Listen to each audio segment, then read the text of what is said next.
It's 4 a.m., go time for Maxwell, Adam, and Paul. They had spent weeks preparing for this cave exploration trip, packing, planning, and purchasing new gear.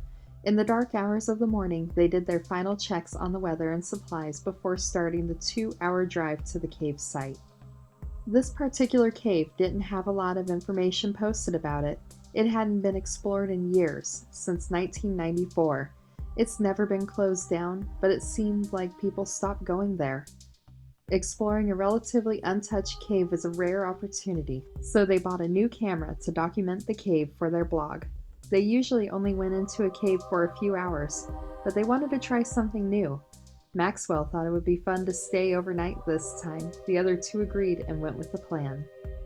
2 hours later, they reached their destination. They had to park the car a few miles away from the cave. Paul and Adam were uneasy about leaving the car so far away from their destination, but there was no other choice. The road was bumpy and rocky with major dips that only got worse the further they drove down until it resembled an OHV trail. Look, Maxwell, I don't feel like we should be going out here after all. This feels so unsafe and a huge risk, Adam said, putting his hand on Maxwell's shoulder.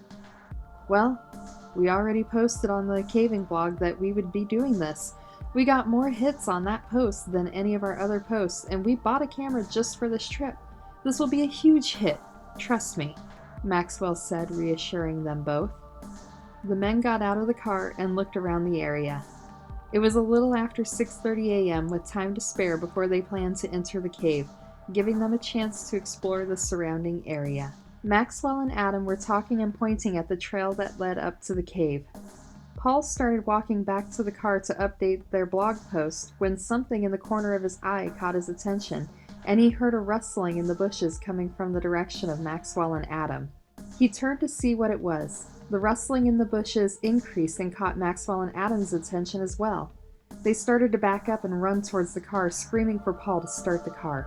Paul slid into the driver's seat, revving the engine as the two men jumped in the car, screaming, "Drive now!" Paul put it in reverse and backed up until the road was wide enough to turn around and accelerated down the rough road, trying not to bottom out over every dip. "What did you guys see?" Paul asked. "I swear, it was a huge bear, something big and hairy." Paul didn't say anything else, trying to calm himself, while Maxwell and Adam excitedly talked about their close call. They drove back to a truck stop, deciding that it would be wise to let a few hours pass so the animal could move on to a new location. They parked, ate their breakfast, and decided to nap for a few hours. The cave would be dark day or night, and they already had planned to stay overnight, so it didn't matter much if they went up in the afternoon. The loud ringing of an alarm woke everyone up for the second time that day. It was time to go. Again. Upon arrival, they looked around the area to see if there were any signs of that huge beast still lurking around. The coast was clear. None of them liked the idea of leaving the safety of the car, but they pushed onward to the trail. The trail was a 30-minute hike to the entrance of the cave. The cave was massive once they walked through the small entrance. Adam took out the new camera and started recording the cave's antechamber, while the others flooded the cave with light from flashlights. They could see a tunnel on the right side of the antechamber, about 7 feet up from the ground. The climb up would be easy, as long as they kept their pack load low. After finding a good place to tuck their excess gear, they made quick work of getting to the tunnel. They reached the tunnel mouth, and pure darkness faced them, with no light coming from the tunnel. Paul turned on his flashlight, and the light revealed 3 tunnels branching off a ways down the main tunnel.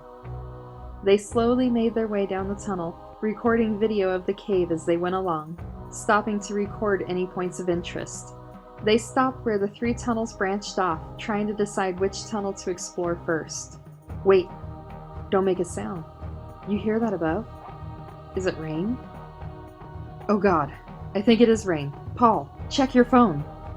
Paul tried to check his phone to see what the weather report said, but they were too deep in the cave for reception.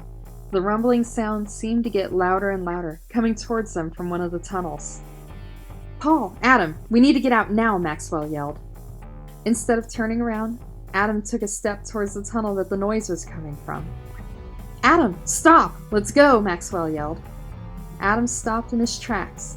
Looking back over his shoulder, he said, "If that was rain, we should have seen some kind of water by now.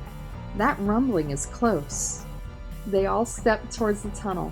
Paul and Maxwell following Adam. Adam handed the camera to Paul to record, and he focused it on Adam as he kept walking forward. The rumbling stopped as suddenly as it started.